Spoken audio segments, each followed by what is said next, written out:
जय श्री कृष्ण, जय सिया राम, जय श्री राधे राधे, जय श्री महाकाल। इस प्रवचन में आपको श्रवण कराएंगे नमक ग्रहों का वर्णन तथा लोक संबंधी व्याख्यान का उपसंहार।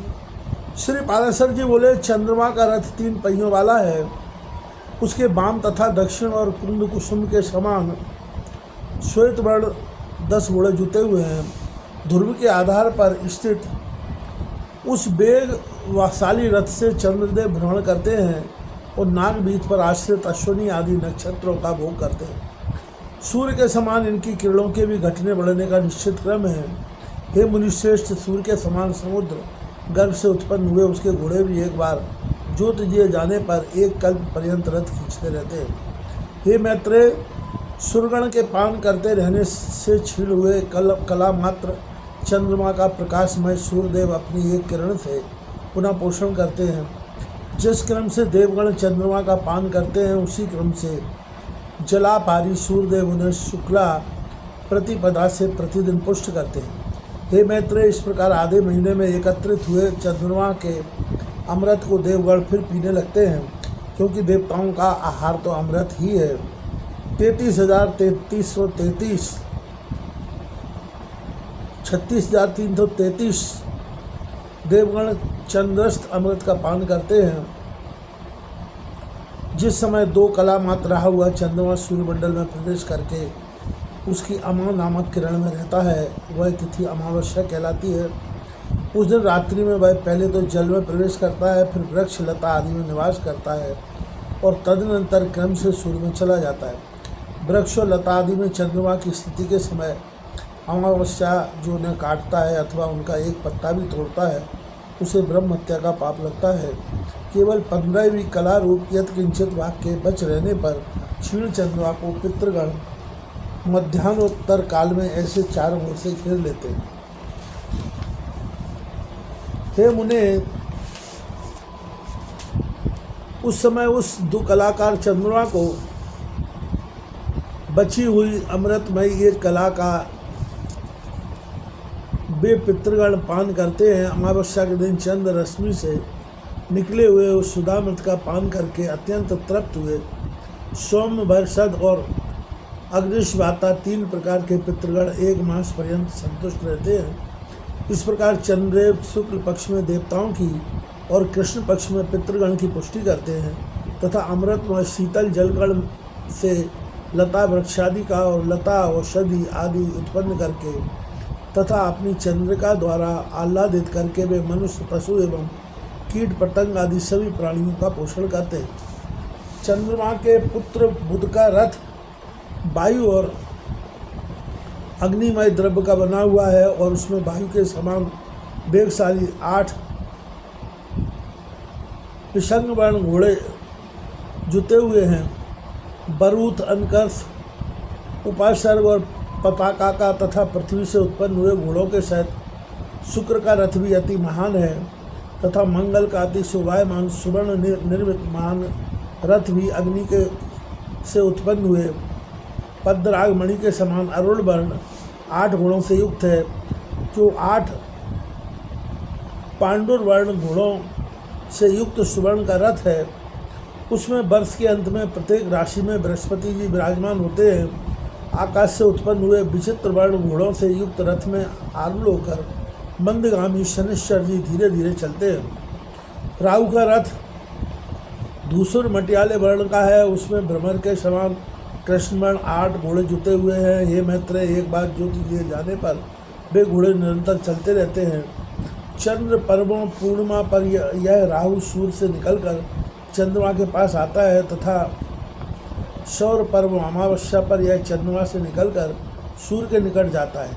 इसी प्रकार केतु के रथ के वायु वेगशाली 8 घोड़े भी वाल के धुएं की सी आभा वाले तथा लाख के समान लाल रंग के।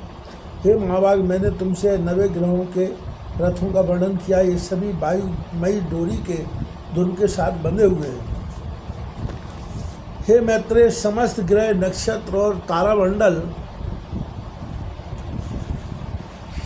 वायुमयी रज्जु से ध्रुव के साथ बंधे हुए यथोचित प्रकार से घूमते रहते हैं। जितने तारागण हैं उतने ही वायुमयी डोरियां हैं, उनसे बंधकर ही सब स्वयं घूमते तथा ध्रुव को घुमाते रहते हैं। जिस प्रकार तेली लोग स्वयं घूमते हुए कोलू को भी घुमाते रहते हैं, उसी प्रकार समस्त ग्रहगण वायु से बंधकर घूमते रहते हैं। क्योंकि इस वायु चक्र से प्रेरित होकर समस्त ग्रह चक्र अलाद चक्र बनती के समान घुमा करते, इसलिए यह प्रवाह कहलाता है। जिस शिशुमार चक्र का पहले वर्णन कर चुके हैं तथा जहाँ ध्रुव स्थित है, हे मुनिश्रेष्ठ, अब तुम उनकी स्थिति का वर्णन सुनो। रात्रि के समय उनका दर्शन करने से मनुष्य दिन में जो कुछ पाप कर्म करता है उनसे मुक्त हो जाता है तथा आकाश मंडल में जितने तारे इसके आश्रित हैं उतने ही अधिक वर्ष तक वह जीवित रहता है। उत्तानपाद उसकी ऊपर की अनुठोड़ी है और यज्ञ नीचे की तथा धर्म ने उसके मस्तक पर अधिकार कर रखा है। उसके हृदय देश में नारायण है, दोनों चरणों में अश्विनी कुमार है तथा जंगाओं में वरुण और आर्यमा है। संवत्सर उसका शिष्य ने, मित्र ने उसके अपान देश को आश्रित कर रखा है तथा अग्नि, महेंद्र, कश्यप और ध्रुव पुच्छभाग में स्थित है। शिशुमार के पुच्छभाग में स्थित अग्नि आदि 4 तारे कभी अस्त नहीं होते। इस प्रकार मैंने तुमसे पृथ्वी, ग्रहगण, द्वीप, समुद्र, पर्वत, वर्ष और नदियों का तथा जो जो इनमें बसते हैं उन सभी के स्वरूप का वर्णन कर दिया है। अब इसे संक्षेप से फिर सुनो। हे विप्र, भगवान विष्णु का जो मूत्र जल है उससे पर्वत और समुद्र आदि के सहित कमल के समान आकार वाली पृथ्वी उत्पन्न हुई है। हे विप्रवर, तारागण, त्रिभुवन, वन, पर्वत, दिशाएं, नदियाँ और समुद्र सभी भगवान विष्णु ही हैं तथा और भी जो कुछ है अथवा नहीं है वह सब भी एकमात्र वे ही है। क्योंकि भगवान विष्णु ज्ञान स्वरूप है, इसलिए वे सर्वमय है, परिच्छिन्न पदार्थाकार नहीं है। अतः इन पर्वत, समुद्र और पृथ्वी की आदि भेदों को तुम एकमात्र विज्ञान का ही विलास जानो।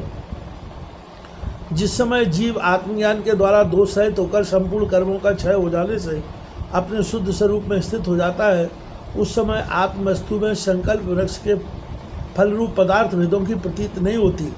ये दुज कोई भी घटादी वस्तु है ही कहाँ, आदि मध्य और अंत से रहित नित्य एक रूप चित ही तो सर्वत्र व्याप्त है। जो वस्तु पुनः पुनः बदलती रहती है, पूर्वत नहीं रहती, उसमें वास्तविकता ही क्या है। देखो, मृतिका ही घट रूप हो जाती है और फिर वही घट से कपाल, कपाल से चूर्ण रज और रज से अनुरूप हो जाती है।